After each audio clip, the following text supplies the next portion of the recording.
और एक शेर और नज़्म करता हूं कि उसकी तस्वीरें नजर के सामने आती रही, उसकी तस्वीरें नजर के सामने आती रही, मैं भी आंखों में सुनहरे ख्वाब कुछ बुनता रहा।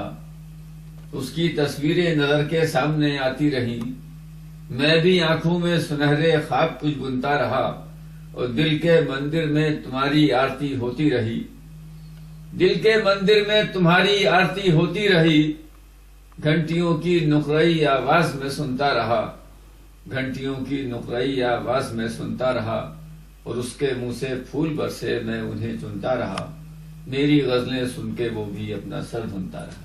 मेरी गजलें सुन के वो भी सर अपना धुनता रहा, वो भी ये कह रहे थे सर धुनता रहा अनवर कैफी साहब। तो दोस्तों, मैं मोहम्मद दानिश खान जिगर के शहर मुरादाबाद से अपने कैमरामैन शफीक खान के साथ, और मैं शुक्रिया अदा करता हूं अनवर कैफी साहब का, जिन्होंने अपना इतना कीमती वक्त हमारे और हमारे जितने भी रॉकी टॉक के यूजर हैं उन सभी के लिए दिया। शुक्रिया दोस्तों।